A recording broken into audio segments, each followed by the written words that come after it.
Party जिंदाबाद जिंदाबाद जिंदाबाद बहुजन समाज पार्टी जिंदाबाद जिंदाबाद जिंदाबाद कुमारी मायावती जी जिंदाबाद जिंदाबाद जिंदाबाद भाई अभय सिंह चौटाला जिंदाबाद भाई अभय सिंह चौटाला जिंदाबाद जिंदाबाद जिंदाबाद बहुजन समाज पार्टी जिलो गठबंधन जिंदाबाद जिंदाबाद जिंदाबाद माननीय आकाश आनंद जी। जय भीम। साथियों, आज यहां मौजूद मेरी सभी माताएं, बहनें, बड़े बुजुर्ग के साथ साथ आज यहां इतनी बड़ी संख्या में शामिल सभी युवा साथियों जिन्होंने अपने दिन में से आज इतना कीमती समय निकालकर हम सबको सुनने आए हैं, तो आप सभी का मैं एक बार तहे दिल से धन्यवाद करता हूं। और आज इस विशाल जनसभा को सफल बनाने के लिए जो हमारे बसपा और एनएलओ के सभी छोटे बड़े पदाधिकारी एवं नेतागण और हमारे मूवमेंट की जान, हमारे मेहनतकश कार्यकर्ताओं ने जो मेहनत कर आज इस सभा को सफल बनाया, तो आप सभी का भी मैं तहे दिल से धन्यवाद करता हूं। साथियों, मैं यहां हरियाणा में होने वाले विधानसभा आम चुनाव के संबंध में कुछ जरूरी बातें आप लोगों के बीच में रखना चाहूंगा, परंतु पहले मैं अपने सभी संतों, गुरुओं व महापुरुषों में से खासकर महात्मा ज्योतिबा फूले, छत्रपति शाहू जी महाराज, नारायणा गुरु, पेरियार रामास्वामी जी, बाबा साहब डॉक्टर भीमराव अंबेडकर जी एवं मान्यवर साहब श्री काशीराम जी को नमन करता हूं। साथियों, मैं बहुजन समाज पार्टी की राष्ट्रीय अध्यक्ष व उत्तर प्रदेश की 4 बार मुख्यमंत्री व पूर्व सांसद आदरणीय बहन जी के नाम से लोकप्रिय बहन कुमारी मायावती जी का मैं पूरे तहे दिल से आभार प्रकट करता हूं।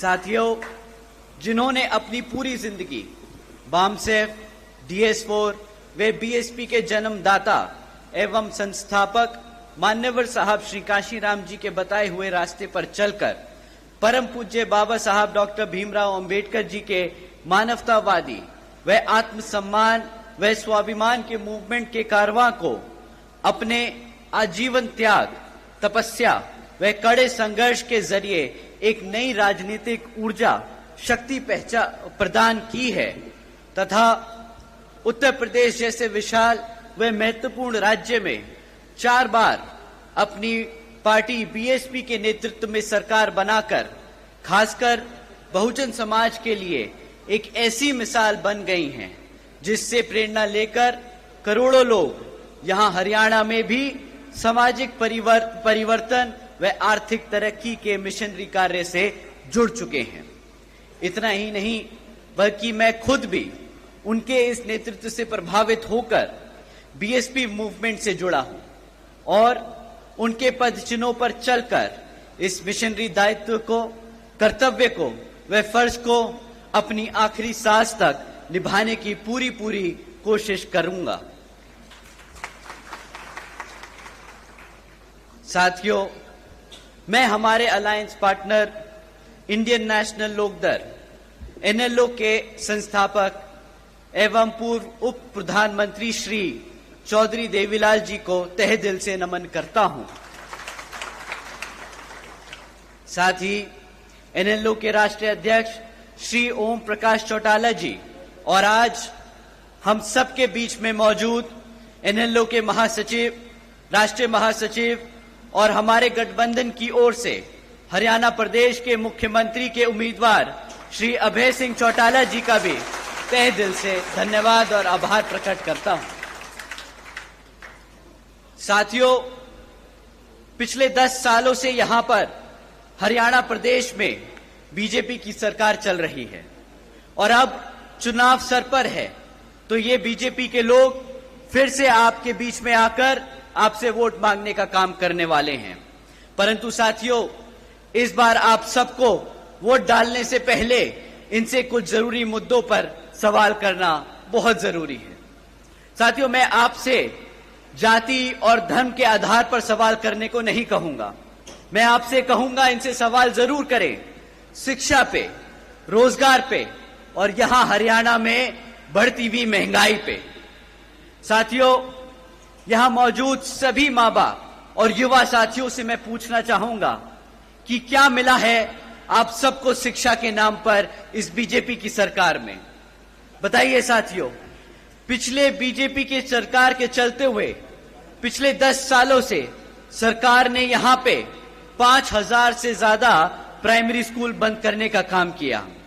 साथियों, एक तरफ पढ़ने वाले बच्चों की संख्या बढ़ रही है और दूसरी तरफ भाजपा की सरकार हमारे प्राइमरी स्कूल्स को बंद करने का काम कर रही है। साथियों, आज प्रदेश में 2200 सरकारी सीनियर सेकेंडरी स्कूल्स में 1000 से ज्यादा स्कूलों में प्रिंसिपल नहीं है। साथियों, जब आपके बच्चों के स्कूल बंद कर दिए जाएंगे और जब उन स्कूल बचे कुचे स्कूलों में और अगर पढ़ाने के लिए शिक्षक नहीं होंगे तो आप ही बताइए कि क्या यहां हमारे बच्चों के भविष्य से खिलवाड़ हो रहा है कि नहीं हो रहा है? आप ही बताइए, अगर इस तरह सरकार चलती रही तो क्या वो आपके बच्चों के भविष्य से खिलवाड़ कर रहे हैं या नहीं? बताइए, हाथ उठा के बताइए, आपको लगता है खिलवाड़ हो रहा है कि नहीं? साथियों, बीजेपी के शासनकाल के दौरान शिक्षा के नाम पर सिर्फ पेपर लीक की खबरें हमें आए दिन सुनने को मिलती आ रही हैं। साथियों, ऐसा कोई भी सरकारी डिपार्टमेंट नहीं बचा जिसकी भर्ती के परीक्षा के पेपर पिछले 5 से 10 सालों में ना लीक हुए हो। आप ही बता दीजिए, जो हमारे युवा साथी आज यहां मौजूद हैं, आपने कितनी सरकारी नौकरियों के लिए परीक्षा दी और कितनी आपके परीक्षाओं के जो दिए हुए पेपर हैं वो लीक हो गए और आपको नौकरी नहीं दी गई? बताइए, यहां मेरे जितने भी युवा साथी हैं, हाथ उठाकर बताइए। साथियों, हकीकत तो ये है कि बीजेपी हो या कांग्रेस, दोनों ही पार्टियों ने हमारे बच्चों के भविष्य के साथ खिलवाड़ किया है। एक ने सरकार में रहकर कुछ नहीं किया और दूसरा विपक्ष में रहकर भी हमारे बच्चों की शिक्षा के लिए आवाज नहीं उठा पाया। तो साथियों, आप बताइए, क्या ऐसी पार्टियों को हक है सत्ता में आने का दोबारा? बताइए, हक है कि नहीं? तो साथियों, आने वाले इस विधानसभा आम चुनाव में इसका जवाब आप यहां अपनी बीएसपी और एनएलओ पार्टी के सामने वाला निशान व बटन दबाकर अपने यहां प्रत्याशी को जिताकर और हमारे अभय सिंह चौटाला जी को मुख्यमंत्री बनाकर उनको खदेड़ बहार कर ये जवाब जरूर देंगे। साथियों, एक तरफ बीजेपी और कांग्रेस की सरकार जो गरीब विरोधी नीतियों पर चल रही है और दूसरी तरफ हमारी आदरणीय बहन कुमारी मायावती जी की नीतियां हैं, जिसके तहत चलकर यूपी में बीएसपी की सरकार ने सावित्रीबाई फूले बालिका शिक्षा आशीर्वाद योजना चलाई थी।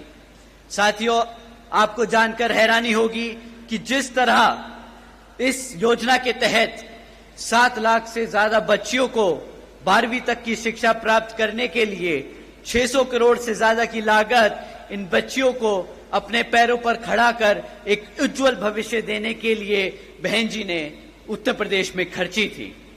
और इतना ही नहीं साथियों, आदरणीय बहन जी ने अपने शासनकाल में यूपी में 5550 से ज्यादा प्राइमरी स्कूल्स का निर्माण करवाया था। इतना ही नहीं, पहली बार बहन जी ने हॉस्टल्स में गरीब वंचितों के बच्चों के लिए 27% आरक्षण का भी इंतजाम सुनिश्चित किया था। साथियों, एजुकेशन की बात है तो आपको जानकर हैरानी होगी कि इसके साथ साथ बहन जी ने, आदरणीय बहन कुमारी मायावती जी ने 6 engineering colleges, 2 homeopathic colleges, 24 polytechnic colleges, 2 paramedical colleges, 6 universities, 200 से अधिक इंटर व डिग्री कॉलेजेस और 550 से ज्यादा हाई स्कूल्स और 5,500 से ज्यादा प्राइमरी स्कूल्स और 100 से अधिक ITIs का बनाने का काम किया था। वो भी सिर्फ 5 साल में। तो आप सोचिएगा साथियों, जब आप अभय सिंह चौटाला जी को मुख्यमंत्री बनाएंगे तो वो आपके प्रदेश में कितने ही हजारों स्कूल खोलेंगे और आपके बच्चों को पढ़ने की इच्छा पूरी कराएंगे। साथियों, ये लिस्ट बहुत लंबी है कि कभी कभी सोचकर मुझे हैरानी होती है कि सिर्फ 5 साल में कोई इतना काम कैसे कर सकता है। लेकिन साथियों, अगर अपने समाज के लिए, अपने लोगों के लिए काम करना कोई चाहे तो असंभव काम भी संभव हो जाता है। परंतु जैसा कि आप जानते हैं, यहां बीजेपी और कांग्रेस की सरकार रही है, उन्होंने कितने दिल से यहां पर आपके बच्चों के प्राइमरी स्कूल्स, कॉलेजेस, यूनिवर्सिटीज बंद करने का काम किया है। तो उनकी असलियत, उनकी मंशा आप सब लोग समझते हैं। परंतु साथियों, बीजेपी की सरकार ने पिछले 10 साल में यहां पर हमारे बच्चों के रोजगार के लिए भी कुछ ज्यादा काम नहीं किया है। आपको जानकर हैरानी होगी कि आज हरियाणा में 40% युवा बेरोजगार घूम रहा है। इतना ही नहीं साथियों, पिछले 10 साल में सरकार में लगातार होने के 10 साल सरकार में होने के लगातार बाद भी आज 2 लाख से ज्यादा सरकारी नौकरियों के पद खाली पड़े हैं। तो साथियों, आप समझ जाइए कि एक तरफ 40% युवा बेरोजगार घूम रहा है और दूसरी तरफ सरकार के पास 2 लाख से ज्यादा पद खाली पड़े हैं। तो आप समझ जाइए कि किस तरह ये सरकार, वो चाहे तो कल रात ही, आने वाले कुछ दिनों में ही हमारे सभी युवाओं को रोजगार दे सकती है। परंतु वो ये रोजगार देने की बजाय कौशल विकास निगम जैसी योजनाएं चलाकर परमानेंट जॉब्स को और कॉन्ट्रैक्चुअल जॉब्स के तहत यहां लोगों को रोजगार दे रही है। आपको जानकर शायद हैरानी हो कि ये जो परमानेंट जॉब्स हैं, इसके तहत आपको संविधान में दिया गया जो आरक्षण है वो मिलेगा, परंतु कॉन्ट्रैक्चुअल जॉब्स में कोई आरक्षण की व्यवस्था नहीं है। तो साथियों, ये सरकार सिस्टमैटिक तरीके से आप लोगों का आरक्षण खत्म करने का काम कर रही है। साथियों, एक तरफ बीजेपी की सरकार ऐसे काम कर रही है जहां हमारे लोगों को गरीब और कमजोर बनाया जा रहा है, और दूसरी तरफ कांग्रेस भी बीजेपी की तरह ही सरकार चला रही है, जो ऐसी बीजेपी की तरह उन मुद्दों पर उसे घेर नहीं रही तबकि वो ऑपोजिशन में बैठी है। साथियों, आप लोगों को समझना होगा कि किस तरह बीजेपी आपके बच्चों को, आपके भविष्य को खत्म करने का काम कर रही है और कांग्रेस उनका चुपचाप विपक्ष में बैठकर उनका साथ दे रही है। साथियों, आपको जानकर हैरानी होगी कि एक तरफ ऐसी बीजेपी और कांग्रेस की सरकार है और दूसरी तरफ हमारे आदरणीय बहन कुमारी मायावती जी के शासनकाल के दौरान बसपा की सरकार ने यूपी में 90,000 से ज्यादा अधिक शिक्षकों को नौकरी दी थी, 1 लाख से अधिक सफाई कर्मचारियों को भर्ती किया था, 2 लाख से अधिक जवान पुलिस फोर्स में भर्ती की थी और 30 लाख से अधिक हमारे अपर कास्ट समाज के कमजोर लोगों को विभिन्न सरकारी नौकरियों देने का काम किया था। इतना ही नहीं, बल्कि बहन जी के शासनकाल के दौरान बसपा की सरकार ने कृषि एवं संबंधित कार्यों में मिनिमम वेज को 55 रुपए से बढ़ाकर 100 रुपए प्रतिदिन किया था और अन्य पिछड़े वर्गों के लोगों की क्रीमी लेयर की वार्षिक आय को भी 3 लाख से बढ़ाकर 5 लाख रुपए करने का काम किया था। साथ ही साथ बहन जी ने गन्ना खरीद के दाम भी दुगने कर दिए थे। साथियों, उसी तरह जब आप अभय जी को यहां पर मुख्यमंत्री बनाने का काम करेंगे तो उसी तरह यहां पर भी आपकी फसल का सही दाम दिलाने का हमारे मुख्यमंत्री जी आप लोगों का पूरा काम करेंगे। साथियों, महंगाई पे मैं आप लोगों को क्या ही बोलूं। बीजेपी की सरकार एक तरफ बोलती है कि मुफ्त में राशन देने की स्कीम चलाकर कि हमने मित्रों आज बीजेपी के सरकार ने 80 करोड़ से ज्यादा देशवासियों को मुफ्त में राशन देने का काम किया है, परंतु इन्हें समझ नहीं आता कि अगर आप 80 करोड़ जनता को मुफ्त में राशन देने का काम कर रहे हैं तो इसका मतलब ये 80 करोड़ जनता अपने पैरों पर खुद खड़े होकर अपने आप कमा नहीं सकती, अपने आप राशन नहीं खरीद सकती। तो साथियों, जो सरकार आपके समाज को, आपके भविष्य को इस कदर खोखला कर दे कि वो अपने घर में खुद ही राशन खरीद कर अपने माँ बाप को ना खिला सके, तो क्या ऐसी सरकार को आप चाहेंगे कि वो सत्ता में बनी रहे या नहीं? तो साथियों, समय आ गया है ऐसी सरकार को सत्ता से उखाड़ फेंक यहां पर अभय सिंह चौटाला जी को मुख्यमंत्री बनाकर अपने भविष्य को सुरक्षित करने का।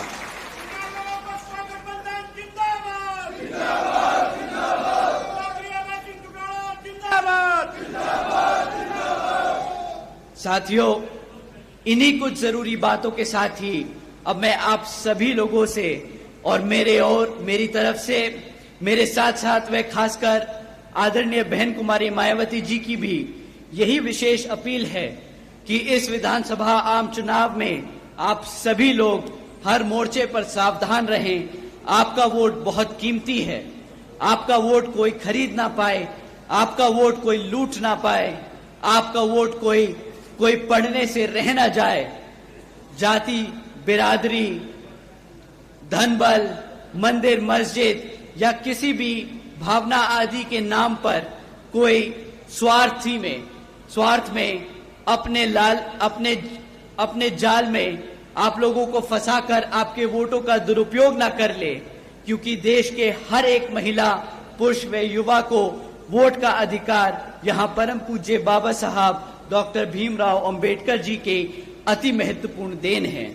और मैं आप सभी से ये भी खास अपील करता हूं कि आपके यहाँ जिन क्षेत्र में बीएसपी और एनएलओ के विधानसभा उम्मीदवार चुनाव लड़ रहे हैं, तो उन्हें आप लोग वोटिंग मशीन पर बीएसपी का हाथी चुनाव चिन्ह और एनएलओ का चश्मे का चुनाव चिन्ह के सामने वाला बटन दबाकर भारी वोटों से यहां जरूर जिताने का काम करें।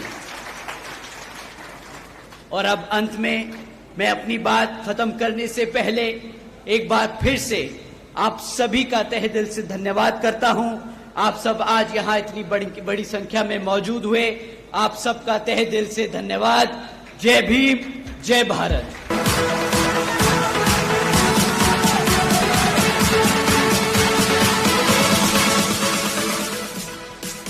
तो अब हमारे बीच में माननीय श्री,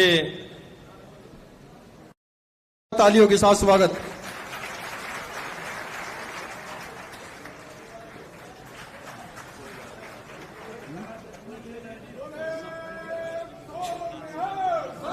श्री अकाल वाहेगुरु दे खालसा वाहेगुरु जी फतेह।